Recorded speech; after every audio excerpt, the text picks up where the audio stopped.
Hi, this is Justina from JustinaTraining.com. Today I would like to talk about most common questions about PCOS and training. So I do receive a lot of emails and messages and phone calls from PCOS patients, and most of the time questions about training are fairly same. So I would like to highlight 4 main questions and talk about it very briefly. So it can help you if you're still not ready to contact me or just looking for an information. So just going to quickly go through the most common questions. So first question is usually, so how many times a week I should be training? Now this is a very interesting and important question. So recommendation what I give to my clients is obviously based on their current physical activity and fitness level. Generally, I would say that strength training is required minimum between 2 to 3 times a week. So that means doing a resistance training. As you know, it doesn't need to be heavy weight lifting, but it has to be resistance training. You need to challenge your muscles. But that's the very small portion of the training.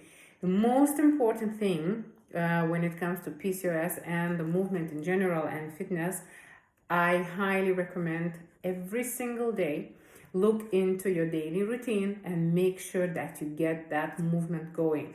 So even if you're not going to the gym or not doing your home workouts, you still must be as active as possible. And by saying as active as possible, I mean at least going for the walk, at least trying not to sit for more than 2 hours in one go. You need to keep moving. So get yourself going, plan your walks in the morning, afternoon, evening, or end. So the best would be if you could fit at least one walk in the morning and one walk in the evening, so that keeps your metabolism going and you are not stuck in a place. Now in the latest stages, when you feel like your fitness level is improving and you might want to push it a little bit further, I would recommend to add maybe one Pilates class or yoga class. So strength training, then it would be daily movement, and the third component would be something what got to do with stretching, breathing, mindfulness, as well as continuing strengthening your muscles. So I would say yoga or Pilates. Most of my clients get extremely good results combining my strength training with reformer Pilates. So would highly recommend to try that. Now the next second question is very common as well, is home training with gym training. Is that can you achieve results with training at home with PCOS, or you must go to the gym? Now that's absolutely depending on you. So if you manage to do your home workouts properly, maybe you have a trainer. I also do online trainings with most of my clients who live abroad. That's great. However, if you're doing it by yourself, home workouts, home video workouts might not always be as effective as having someone to motivate you, to tell you what to do, to check your posture, and that also applies to the gym. So you go to the gym, you don't push yourself enough hard, or you train at home, you don't push yourself hard enough. That's basically equal situation. So no matter of the location, if you push yourself, if you know what you are doing, if you have tools and understand which direction you should go, you are going to achieve equally good results. Now the pluses with the gym is if you can walk to the gym.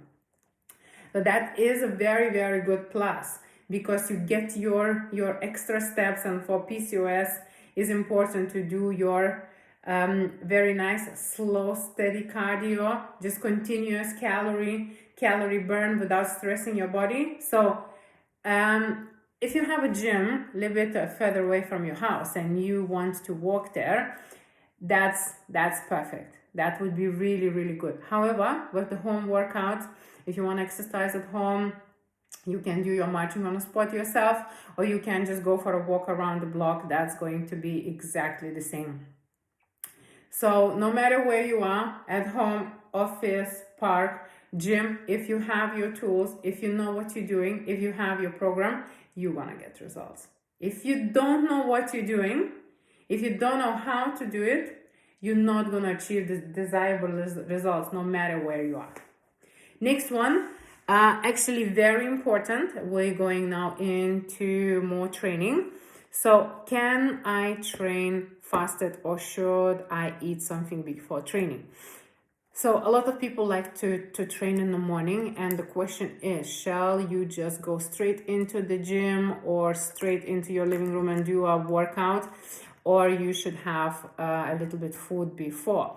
So training fasted is not really advised. First of all, because it's going to increase your cortisol level, and that is going to contribute to insulin resistance, which is going to lead to opposite effect.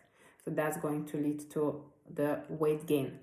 From my experience with most of my PCOS clients, like 90% of my PCOS clients, they always have something very tiny before training. So some of my clients likes to have plant-based natural protein shakes, which are pretty light and easy to have it in the morning, so that means you don't feel really full. Others likes to have a piece of fruit or a little snack. To be honest, my recommendation is do not exercise on empty stomach with PCOS. Now, again, we can go into details. There is a 4-type PCOS, and if you one or another type can be different rules. But however, most of you guys who are watching right now my video, you probably don't know which PCOS type you are, and 90% of the time you have 2 or even 3 types of PCOS. So very simple advice. Have something little before you exercise, or something what does not make you feel heavy, and head to the training.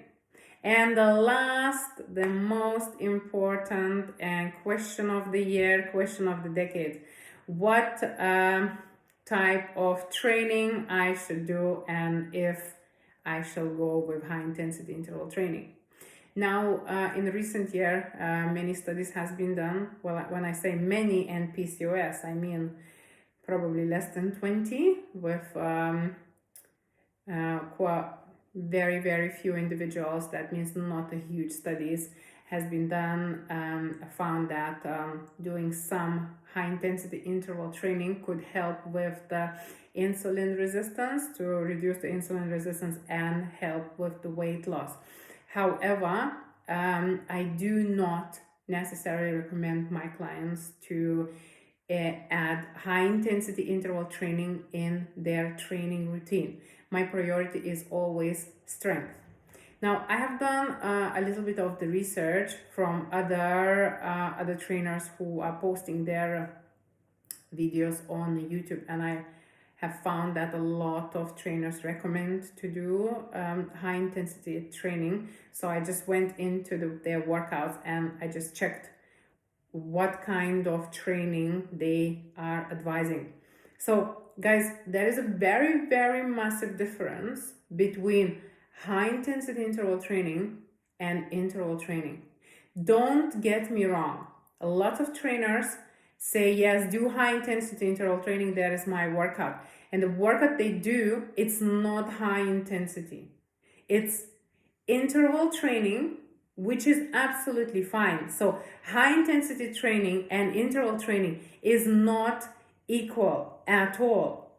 If you have background in fitness, I mean, if you have been training for more than a year, more than 2 years, you can probably imagine what means high intensity interval training. And that means in 10 seconds or maximum 20 seconds, you give your all. You go 75 plus your heart rate, and then you rest half of the time, you rest 10 seconds. So basically you get yourself out of breath so much that you go as fast as you can, as hard as you can for 20 seconds, and then you rest for 10 seconds or 15 seconds or whatever period for your heart rate to go down a little bit. So that's high intensity interval training. Now, when it comes to PCOS, balancing your hormones is the most important. So how is that possible that doing this crazy workouts is going to help you to balance your hormonal levels? I'm sorry, I just don't believe that. And from my experience, from all of my clients I had, no one ever said, yes, I've been doing high intensity interval training for 2 years and I have lost this weight and I have improved and la la la. No, never. All I can hear, I have done HIIT, kickboxing, all of that for 2 years, boxer styles, have not get any results. I started doing resistance training, strength training. I have started seeing results 3 months, 6 months later, sometimes even 2 months later, not giving anyone high hopes or false hopes, but everything is possible as soon as you find the way to exercise.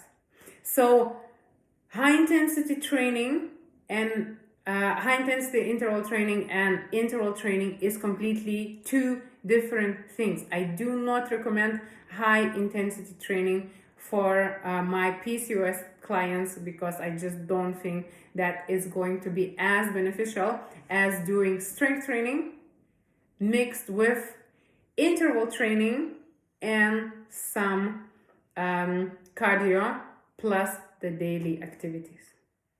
So, for the most common questions for PCOS and training, if you have any other questions, please do get in touch. Would be more than happy to make another video about it or speak to you personally. Thank you very much.